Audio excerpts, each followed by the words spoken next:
하나님이 직접 자기 사랑하는 백성들에게 가르쳐 주신 말씀이거든요. 우리가 하나님을 믿는다면 이 하나님 말씀을 우리는 그냥 순수하게 있는 그대로 아멘 하고 우리는 받아들여야 돼요. 그것이 하나님의 백성된 우리들의 가장 기본적인 자세입니다. 우리가 하나님을 믿는다면 무엇을 믿는 것일까요? 예를 들어서 여러분은 저를 믿으십니까? 여러분은 아내를 믿으시고 남편을 믿으십니까? 무엇을 믿는 거죠? 남편을 믿는다는 것은 남편의 말을 믿는 거예요. 아내를 믿는다는 것은 아내의 말을 믿는 거예요. 그 말을 믿지 못하면 그 다음에 아무런 관계가 형성되어지지 않는 것이죠. 마찬가지입니다. 우리가 하나님을 믿는다면 하나님의 말을 믿어야 돼요. 그 하나님의 말, 그 말씀은 바로 성경의 이야기입니다. 이 하나님의 말씀이 전달되어질 때에 우리는 아멘 하고 믿음으로 받고 내 마음에 수용하는 거예요. 그것이 하나님을 믿는 기본 자세입니다. 오늘도 하나님의 말씀이 선포되어질 때 우리 성도님들이 순수한 어린아이와 같은 마음으로 아멘 하고 그 말씀을 받고 그 말씀이 나에게 주시는 말씀인 줄로 믿고 그 말씀을 담고 살아갈 때에 하나님이 나를 신뢰하고 나를 믿는 하나님의 자녀들에게 은혜를 주시고 복을 안 주실 수가 없는 것이죠. 이것이 가장 기초적인 원리입니다. 오늘 말씀을 통해서 하나님의 음성이 여러분 가운데 들려지고 그 말씀은 순수한 어린아이와 같이 받아들이고 그 말씀을 살아내는 우리 성도들이 되시기를 예수님의 이름으로 축복합니다. 저희 어머니는 원래 예수 믿는 사람이 아니었어요. 무속신앙에 아주 깊이 빠져 있었던 분이에요. 굿도 하고 제사 지내고 화장실에 구석구석에 떡 갖다가 놓고 그 명태 실 묶어서 갖다 걸어놓고 하여튼 이런 무속 신앙이 아주 심취했던 분입니다. 그런데 예수님을 만난 이후로 열심히 신앙생활 하셨어요. 죄를 생명같이 지키셨어요.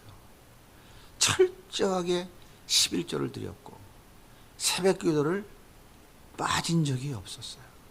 매일 아침 밥을 하려고 쌀독에서 쌀을 꺼내면 성미부터 떴어요.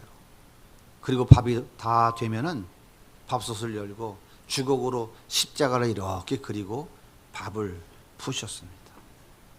어린 제가 봐도 어머니는 정말 훌륭한 신앙인이었어요.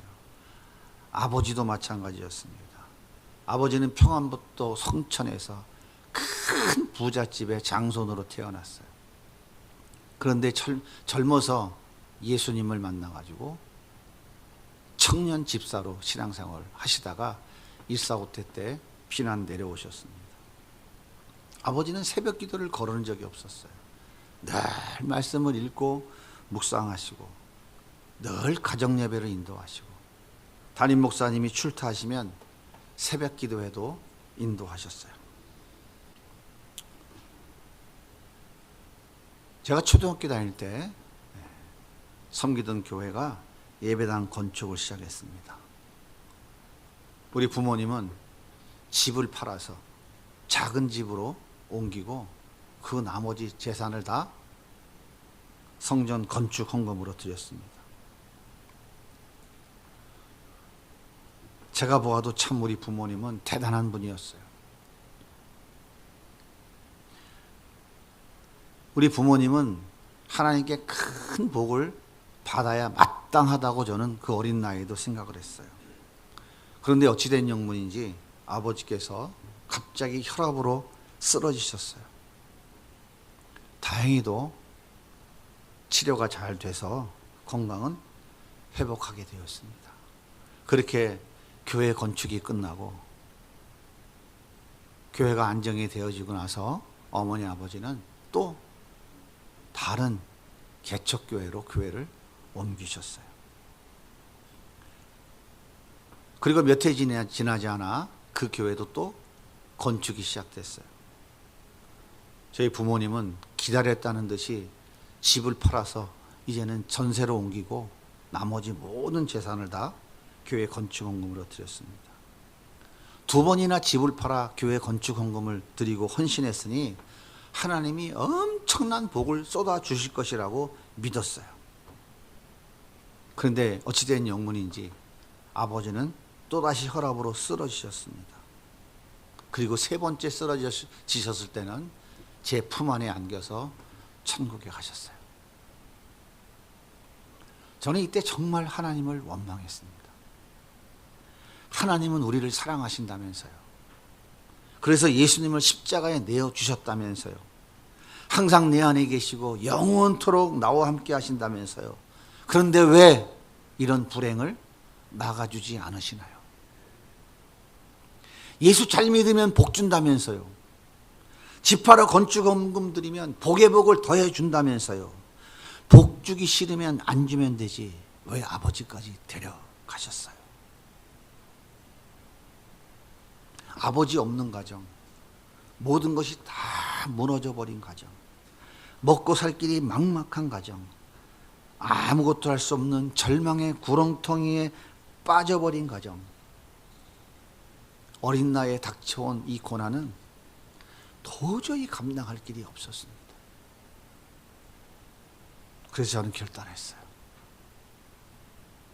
나에게 하나님은 필요 없다. 지금까지 내가 들은 것은 다 거짓말이다. 나는 내 힘으로 돈을 번다. 그리고 교회를 떠났고 하나님도 떠났습니다. 예수 잘 믿는 여러분들은 어떠신가요?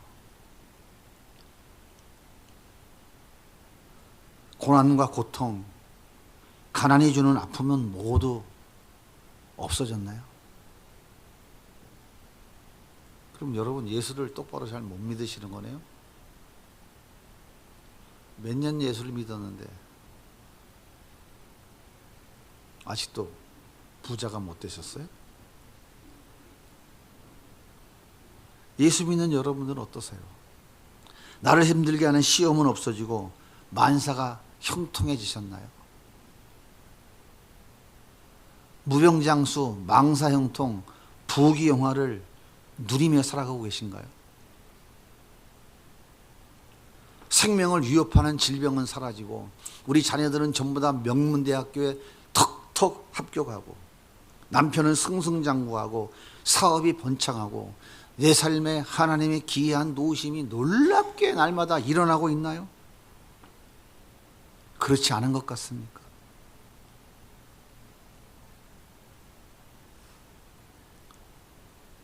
그렇습니다. 예수 잘 믿는다고 해서 고난이, 고통이, 아픔과 슬픔이 면제되지 않는다고 하는 사실이에요. 부귀영화, 무병장수, 만사형통의 복이 찾아오는 것도 아닙니다. 오히려 예수 잘 믿는 사람들에게 찾아오는 것이 고난이었어요. 그 고난 속에서 남는 것은 고통이고 아픔이고 상처였습니다. 오늘 본문에 보면 바울이 이렇게 얘기해요. 당신 예수 믿고 구원받았어.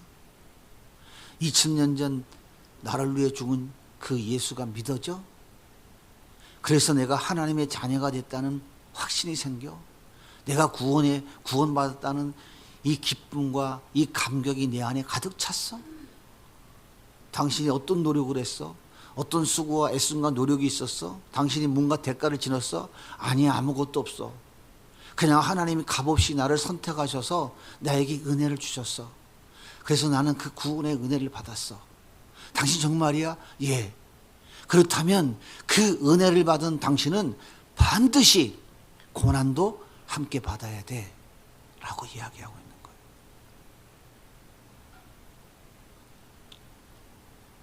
다시 말하면 고난이 없는 사람은 진짜 예수 믿는 사람이 아니라고 하는 거예요. 그러면 왜 예수 믿는 사람들이 고난받아야 될까요? 왜 예수 믿는 사람에게 고난은 필연일까요?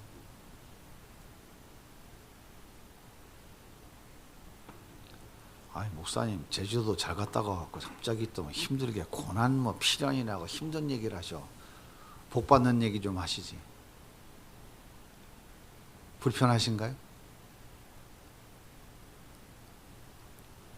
다들 불편하신 것 같아. 눈을 다 감으시고 지금 듣고 싶지 않은 그런가요? 왜 예수 믿는 사람들에게 고난은 필연인가요? 세상과 등지고 예수와 함께 살아가기 때문이에요. 말을 뒤집으면 뭔가요? 세상 등지고 예수님과 함께 살아가지 않는 사람들은 고난이 의미가 없다라고 하는 거예요. 세상 등지고 예수와 함께 살아가는 자들에게는 반드시 고난은 필연이에요. 마태복음 5장 10절에 이렇게 말씀하십니다. 의를 위하여 박해받는 자는 복이 있나니 천국이 그들의 것입니다. 의를 위하여. 누구를 위하여? 예수를 위하여. 예수 때문에 고난당하는 자는 복이 있는데 그 복이 천국이다 라고 말하고 있어요. 마태복음 24장 9절입니다. 그때 사람들이 너희를 환난에 넘겨주겠으며 너희를 죽이리니 너희가 내 이름 때문에 모든 민족에게 미움을 받으리라. 세상 등지고 예수와 함께 살아가는 사람들은 세상이 절대로 사랑해 주지 않아요. 미워합니다. 고난과 고통을 줘요. 히브리서 11장입니다. 또 어떤 이들은 더 좋은 부활을 얻고자 하여 심한 고문을 받되 구차히 풀려나기를 원하지 아니하며 또 어떤 이들은 조롱과 채찍질 뿐만 아니라 결박과 옥에 갇히는 시련을 받았으며 돌로 치는 것과 톱으로 켜는 것과 시험과 칼로 죽임을 당하고 양과 염소의 가죽을 입고 유리하여 궁핍과 환난과 학대를 받았으니 이런 사람은 세상에 감당하지 못하느니라. 그들이 광야와 산과 동굴과 토굴에 유리하였느니라. 세상 등지고 예수와 함께 살아가는 자들에게는 극단적으로 이런 고난과 이런 시련이 닥쳐온다는 거예요. 왜 그럴까요? 왜 그럴까요? 도둑놈들이 모여서 이번에는 어느 집을 털까 회의를 했어요. 그런데 그 중에 한 명이 나는 이제 도둑질하지 않겠습니다. 손 씻었습니다. 그렇게 선언을 한다면 어떤 일이 벌어질까요? 그 순간 그 무리에서 왕따를 당하거나 아니면 심하게 두들겨 맞아서 생명을 잃을 수도 있습니다. 우리도 마찬가지예요. 우리는 사단의 종이 돼서 죄와 더불어 먹고 마시며 살았습니다. 그러던 어느 날 하나님의 자녀가 되는 은혜를 받았어요. 그래서 나는 이제 예전에 살던 방식대로 살 수가 없어. 나는 이제 하나님의 자녀답게 살아갈 거야. 그렇게 선언하는 순간 세상은 우리를 가만두지 않습니다. 예수님도 죽인 세상이 우린들 가만두겠습니까? 사단은 절대로 가만히 있지 않습니다. 그래서 세상 등지고 예수님을 주인으로 모시고 사는 그리스도인들에게 고난은 필연인 거예요. 여러분은 고난 당하시면서 내가 그리스도인이라는 것이 확인하고 기뻐하며 사십니까? 아니면 왜 나만 겪는 고난이라고 원망하며 사십니까? 수단에 살고 있던 우독족들은 50년 전 두 여자 선교사에 의해 복음을 받아들였어요. 그리고 1만 3천 명 전 부족이 그리스도인이 되었습니다. 그런데 이 수단에 이슬람 정부가 들어서면서 기독교 말살 정책이 시작됐어요. 기독교인 50명씩을 데려다가 물과 먹을 것도 주지 않고 사막에 갖다 놨어요. 그리고 이틀에 한 번씩 찾아갔어요. 예수를 부인하고 예수 안 믿겠다고 선언한 사람들은 살려준다. 차에 올라타. 그렇지 않은 사람들은 그냥 거기다 내버려두고 돌아왔어요. 이 우독족들은 신앙을 지키기 위해서 고향과 전답을 포기하고 에티오피아 난민촌으로 탈출을 감행했어요. 그런데 그곳에도 상황이 녹록지를 못했어요. 아이들이 먹질 못해서 깨구리처럼 배가 벌럭하게 튀어 올라왔어요. 복수가 차가지고. 아이들이 상처를 치료받지 못해서 상처에서 구더기가 벌벌벌 기어다니고 있었어요. 하지만 그들은 예수님의 이름을 마음껏 부를 수 있는 것만으로도 너무나 기쁘고 행복했어요. 이 소식을 전해들은 그 2명의 여 선교사가 그들을 찾아갔어요. 선교사님, 자기들에게 복음을 전해주는 선교사님이 온다는 소식을 듣고 그들은 그 작은 양식에서 일부를 떼어서 닭에게 모이를 주어서 계란을 한 판 선물로 준비했습니다. 이 귀한 선물을 자기들에게 복음을 전해둔 그 2 여 선교사 앞에 선물로 내놓고는 그들은 부둥켜 안고 이 찬송을 불렀어요. 그 선교사님이 50년 전에 가르쳐준 찬송. 날 사랑하심, 날 사랑하심, 날 사랑하심 성경에 써있네. 사랑하는 여러분, 세상 등지고 예수를 주인으로 모시고 살아가는 여러분의 삶에 고난이 찾아왔습니까? 그래서 그 고난 때문에 내가 진짜 예수 믿는 사람이 되었다는 확신이 드십니까? 그래서 이 은혜 주신 하나님께 감사하고 계십니까? 세상 등지고 예수와 함께 살아가는 그리스도인들에게 고난은 그래서 필연인 거예요. 예수 잘 믿으면 무병장수 부귀영화 만사형통을 누릴 수 있다고 가르치는 것은 성경의 가르침이 아니에요. 바울은 예수 믿는 사람을 잡아 죽이는 핍박자로 살아갈 때는 부귀영화 무병장수 만사형통을 누리면서 최고의 것을 누리며 최고의 존경을 받고 살았어요. 근데 그가 예수님 만나고 예수를 위해 살아갈 때 그는 처참한 고난 속에 살아갔어요. 하지만 그는 항상 이렇게 외쳤어요. 항상 기뻐하라, 범사에 감사하라, 쉬지 말고 기도하라.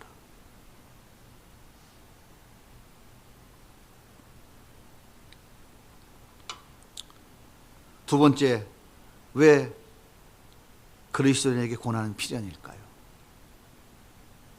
고난이라고 하는 것은 하나님이 우리를 세우기 위한 방법인 거예요. 방법. 히브리서 12장 5절입니다. 내 아들아, 우리 같이 읽어볼까요? 시작. 내 아들아, 주의 징계를 경히 여기지 말며 그에게 꾸리점을 받을 때 낙심하지 말라. 주께서 그 사랑하는 자를 채찍질하심이라 하였으니 어찌 아버지가 징계하지 않는 아들이 있으리요. 징계는 다 받는 것이거늘 너에게 없으면 사생자여 친아들이 아니니라. 또 우리 육신의 아버지가 우리를 징계하여도 공경하였거든 하물며 모든 영의 아버지께 더욱 복종하며 살려 하지 않겠느냐. 그들은 잠시 자기의 뜻대로 우리를 징계하였거니와 오직 하나님은 우리의 유익을 위하여 그의 거룩하심에 참여하게 하시느니라. 무릇 징계가 당시에는 즐거워 보이지 않고 슬퍼 보이나 후에 그로 말미암아 연단 맺는 자들은 의와 평강의 열매를 맺느니라. 징계를 헬라어로 파이데이아라고 말합니다. 양육, 훈련, 교정 그런 뜻이에요. 그러니까 파이데이아, 징계는 부모가 자녀를 사람답게 교육하기 위한 훈련의 방편인 거예요. 이렇게 부모가 자녀를 파이데이아, 회초리로 때리듯이 하나님도 자녀들인 우리를 양육하시는 과정 중에 파이데이아, 징계라고 하는 방법을 사용하십니다. 부모가 자녀에게 회초리를 대는 것은 미워해서가 아니라 사랑을 근거로 하는 것이죠. 마찬가지예요. 하나님도 하나님이 자녀들에게 허락하시는 징계, 그 고난은 하나님의 사랑에 근거한 것입니다. 자기 아들 독생자를 십자가에 내어 주어서 자녀 삼은 우리들에게 하나님이 미워해야 될 이유가 전혀 없어요. 미워할 것 같으면 아들을 왜 십자가에 죽입니까? 너무나 사랑하기 때문에 아들까지 죽인 것 아니에요. 그 아들에게 하나님이 회초리, 사랑의 매를 대신다는 것은 엄청난 일인 것입니다.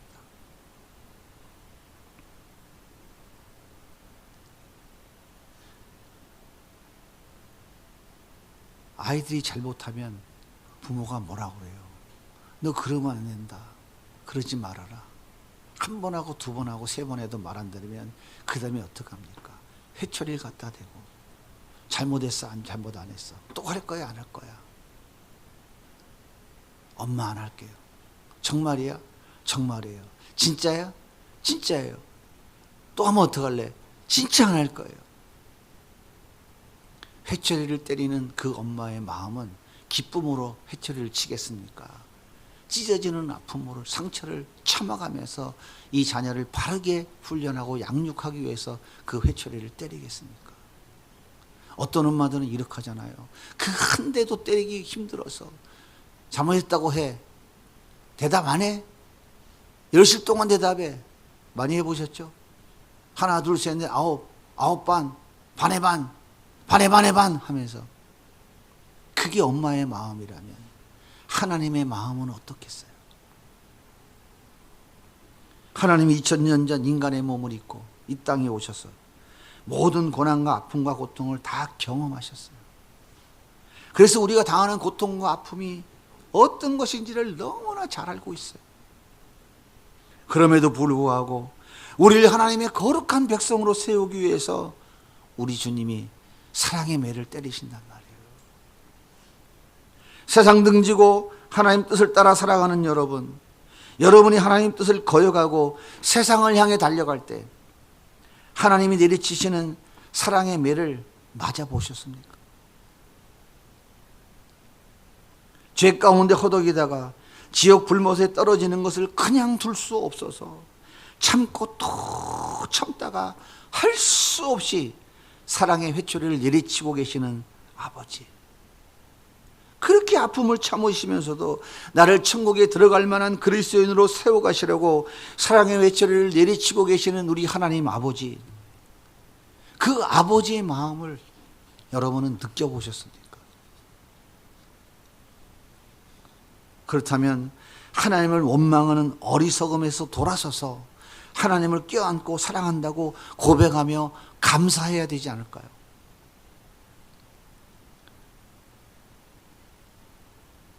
그리스도인에게 고난은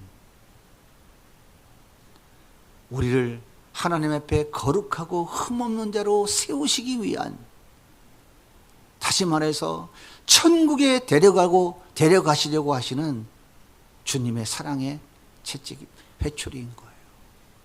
그래서 그리스도인에게 고난은 필연인 것입니다. 세 번째로, 왜 그리스도인에게 고난은 필연일까요? 하나님의 강한 백성으로 만들기 위해서입니다. 베드로전서 1장 6절 보세요. 그러므로 너희가 이제 여러 가지 시험으로 말미암아 잠깐 금시험하게 되지 않을 수 없으나 오히려 크게 기뻐하는도다. 너의 믿음의 확실함은 불로 연단하여도 없어질 금보다 더 귀하여 예수 그리스도께서 나타나실 때에 칭찬과 영광과 좋은 길을 얻게 할 것입니다. 하나님의 백성은 좌로도 우로도 치우치지 않는 믿음의 사람입니다. 믿음이 없이는 하나님의 뜻을 이룰 수 없고 하나님을 기쁘시게 할 수도 없고 하나님의 도구로 사용할 수가 없습니다. 그래서 하나님은 고난을 통해서 우리의 믿음을 정금보다 단단하고 순결하게 만들어 가시는 거예요. 공수부대원들이 비행기에서 뛰어내리기 위해서 가장 먼저 하는 훈련은 인간이 가장 공포를 느낀다고 하는 10m, 지상 10m에서 뛰어내리는 거예요. 이게 지상훈련입니다. 처음 10m 높이에 올라가서 아래를 내려다보니까 다리가 후들후들 하더라고요. 뛰기 전에 조교가 물어봅니다. 준비됐습니까? 예, 준비됐습니다. 애인 있습니까? 꼭 물어봐요. 왜? 지금 긴장해서 막 다리가 후들후들 떨고 있으니까 조교들이 긴장 풀어주려고. 애인 이름 3회 복창. 영자야! 3번 부르기 전에 뒤에서 발로 차버려요.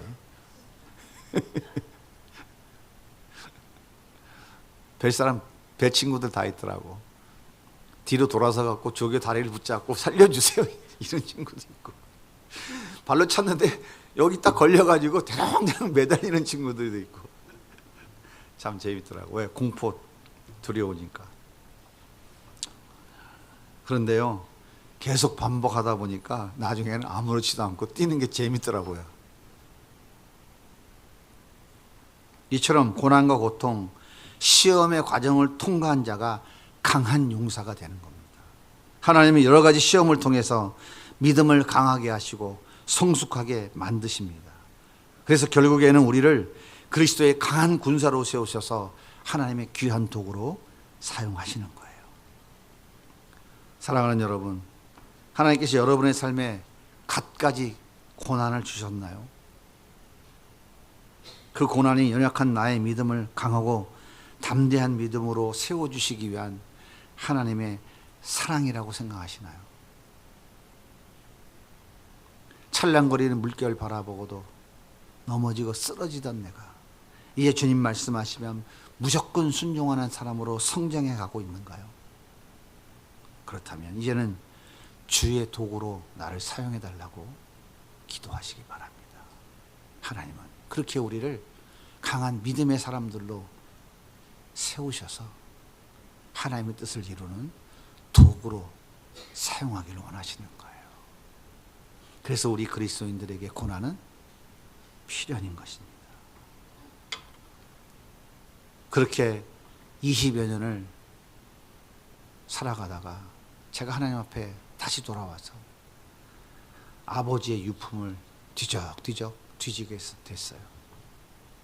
옛날에는 관심이 없었어요. 하나님 앞에 돌아와서 그게 너무 궁금해서 뒤지다가 일기장을 발견했습니다. 천국 가시기 전 100일 동안 삼각산 골짜기에서 아버지가 기도하면서 날마다 기록해 놓은 일기장이 있었어요. 참 제가 다락방에 앉아서 그걸 쳐다보면서 참 하염없이 울었던 그때 일이 지금도 생생하게 기억납니다. 아버지는 하나님과 영적으로 깊은 대화를 하고 있었어요. 그리고 하나님을 원망하고 있는 나를 위해서, 그리고 자녀들을 위해서 기도하고 계셨어요. 일기장을 읽으면서 하나님께서 아버지를 천국에 데려가시려고 지금 준비하고 계시구나 하는 것이 깨달아졌어요. 저는 부잣집 막내 아들로 태어났습니다. 제주도에 갔다가 우연찮게 핸드폰 안에 있는 저의 돌 사진을 제가 발견해서 같이 봤거든요.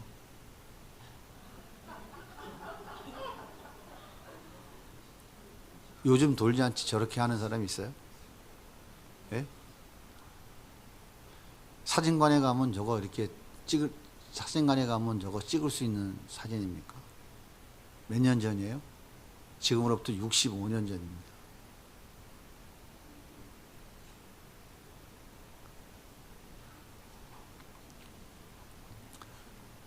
아버지는 저거 닮았어요? 지훈이랑 닮았어요? 네. 보세요. 애가 얼마나 초롱초롱하고 똘망똘망하고 잘생겼어요. 현아가 웃었어요? 비웃는 것은 건강에 해롭습니다. 그만 봅시다. 네. 네. 아버지는 출판사와 인쇄소를 하셨고요. 서울 후암동 2층짜리 양옥집에서 살았어요. 식모가 해주는 밥을 먹고 살았고요. 가정교사가 저희 집 형제들을 가르쳤어요. 제가 지금도 기억납니다. 그 밥 해주는 그분이 저에게 맛있는 거라고 소고기를, 육체를 제외 넣어줬어요. 제가 깜짝 놀래가지고 탁 뱉고 엄마한테 쫓아갔다가 우리 엄마한테 그 식모하지 마 뒤지게 혼났어요. 제가 지금도 그때 기억이 나요. 어릴 때 너무 충격을 받아. 내가 미안해가지고. 어머니는 유명한 명동 송옥 의상실, 70대는 다 알아요. 서울에 사신 분이면. 거기에서 옷을 입었고 겨울이면 밍크 코트 입고 다녔어요. 자녀들 학교를 수시로 들락하면서 치맛바람을 거세게 읽고 다니는 사람이었어요. 작은아버지는 육사 일기 전두환 동기생이었어요. 별을 못 달았어요. 대령으로 입편하고 브라질로 가버렸어. 성질 난다고. 그래서 브라질의 사업에서 돈을 많이 벌어서 한인회장, 제항군인회 회장을 하면서 큰 소리치며 살았어요. 또 한 분 작은아버지는 서울의 명문대학 졸업하고 김호중 회장 도와서 대우그룹 경영자로 계시다가 대우그룹 망해가지고 신동아그룹 최순현 회장이 불러서 부탁을 받고 전주대학교, 지금 전주에 있는 전주대학교 기획실장을 맡아서 학교를 경영했어요. 어려서부터 잘 먹고 잘 살아서 싸가지가 없는 것만 배운 것 같아요. 자존심 세우는 것, 체면치레하는 것, 지고는 못 사는 것, 물 마시고 이쑤시는 것, 없어도 있는 척하는 온갖 교만과 잘난 척하는 것, 그 외에 뭐 별로 좋은 걸 배운 게 없는 것 같아요. 하나님이 건축원금이라는 명분으로 재산 다 가져가시고 아버지를 쓰러뜨리지 않았다면 우리 어머니는 천국 가기 힘들었을 것입니다. 지쳐놓고 돈 많은 대갓집 장손으로 태어나 한학을 공부하시고 일어와 영어에 능통하시고 책을 손에서 놓지 않으셨던 아버지는 하나님을 인정하기 어려웠을 것이에요. 세월 흘러서 뒤를 돌아보니까 하나님이 우리 가정에 주신 그 고난과 고통, 그 많은 시험은 아버지와 어머니 그리고 저에게 엄청난 축복이었다는 것을 깨닫게 됐어요. 저희 어머니 소천할 때 저는 못 갔잖아요. 청년들 데리고 창신수양관에서 동계 수련회 하느라고 임종을 못 받잖아요. 형제들이 다 원수가 됐잖아요. 그날부로 15년 만에 저희 작은 누님을 만났어요. 하나님의 은혜죠. 15년 만나서 10분도 대화 안 했는데 모든 오해가 다 풀렸어요. 제가 물어봤어요. 엄마는 어떻게 평안하게 돌아가셨냐 했더니 너무 행복하게 평안하게 그렇게 이쁘고 좋은 모습이 너무너무 행복하고 편안하게 그렇게 천국 가셨다고. 그래서 제가 감사했어요. 너무 감사했어요. 그 고난의 과정을 통해서 하나님께서 천국 가게 하시려고 그렇게 해오셨구나 하는 것을 제가 2주 전에 확인했습니다. 아, 이것이 정말 나에게 엄청난 축복이구나. 저는 이 놀라운 사실을 깨닫게 해주신 하나님께 감사하고 있습니다. 그때는 몰랐어요. 세월이 흐르고 흘러서 이제 이 놀라운 진리가 깨달아졌어요.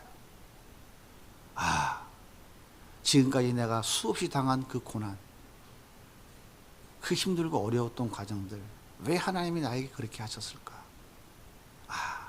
이것은 나를 거룩한 하나님의 자녀로 세우시고 나를 믿음의 사람으로 세워서 하나님의 도구로 쓰시기 위해서 하나님이 이렇게 해오셨구나 하는 것들을 저의 가정사를 통해서 제가 돌아보니까 확연하게 알게 되겠더라고요.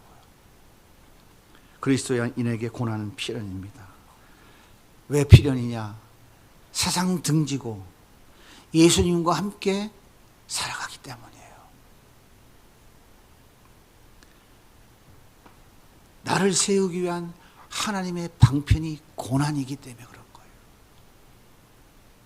나를 그리스도의 강한 군사로 만드셔서 하나님의 귀한 도구로 쓰시기 위해서 나에게 고난은 필연으로 허락해 주시는 거예요. 욥 보십시오. 동방의 최고에 가는 부자였잖아요. 하나님이 그에게 하루아침 거지 되게 만드셨어요. 10자나가 한순간 다 죽었어요. 평생 같이 살던 아내도 저주하며 도망가 버렸어요. 온몸에는 악창이 찾아와서 들어서 잿더미 위에 기앗장을 깨뜨려 긁지 않으면 견딜 수 없는 고통, 그 고난이었어요. 사랑하는 그 의리 좋은 친구들도 찾아와 다 저주했어요. 너희 죄 때문에 그 고난 당하는 것이라고. 하지만 그 고난의 끝에 욥이 뭐라고 고백합니까? 내가 이제는 내 두 눈으로 하나님을 보는 것 같습니다. 이 과정을 통해 나는 이제 말로 귀로 듣던 하나님이 아니라 내 눈으로 하나님을 보는 것 같습니다. 여러분, 듣는 게 정확해요? 보는 게 정확해요? 백문이 불여일견이라고. 하나님이 그에게 그런 은혜를 주시기 위해서 그 엄청난 고난을 허락하신 거예요. 그리고 나서 그에게 어떻게 했습니까? 약 2배의 복을 주셨잖아요. 잃어버린 모든 재산의 2배, 또 자녀도 2배, 10명의 자녀를 또 주셨잖아요. 그리고 그는 그 믿음을 고백하는 놀라운 하나님의 믿음의 사람으로 세워졌죠. 그래서 오늘 본문 빌립보서 1장 29절은 이렇게 우리에게 가르쳐주고 있어요. 같이 한번 읽어보겠습니다. 그리스도를 위하여 너에게 은혜를 주신 것은 다만 그를 믿을 뿐 아니라 또한 그를 위하여 고난도 받게 하시라. 무슨 말입니까? 나에게 닥친 고난과 시험을 통해서 내가 그리스도인이라는 것만 확인된다면 그것은 하나님이 나에게 주신 최고의 복이라는 것. 우리가 진정 예수 그리스도를 믿는 사람이라면 진짜 구원의 은혜와 감격이 무엇인지 알고 나 같은 죄인 살려주신 예수님의 그 놀라운 은혜와 사랑을 안다면 그분이 우리에게 허락하신 그 고난도 우리는 기쁘고 감사함으로 받아야 된다는 거예요. 왜요? 그것이 나를 살리는 것이고 그것이 나를 하나님의 나라로 데려가는 방편이기 때문이라고 지금 바울이 외치고 있는 거예요. 하나님이 백성으로 지어져 가고 있는 것만 확인된다면 나에게 닥친 고난을 통해서 하나님이 지금 나를 하나님의 백성으로 지금 지어져 가고 계시다는 것을 내가 확신하고 있다면 그것은 하나님이 나에게 주신 최고의 복인 거예요. 그래서 고난은 필연이며 하나님 주시는 은혜이며 축복인 것입니다. 하지만 실망하지 마세요. 그 고난은 잠깐이에요. 영원한 것이 아닙니다. 잠깐이라고요. 이 고난은 오래가지 않습니다. 잠깐 지나가요. 올여름 보십시오. 얼마나 무더웠습니까? 너무너무 열대야가 오래 갔잖아요. 근데 보십시오. 이제 열대야도 지나갔잖아요. 한 달 동안 고생했잖아요. 근데 잠깐이잖아요. 이렇게 잠깐 지나가는 것입니다.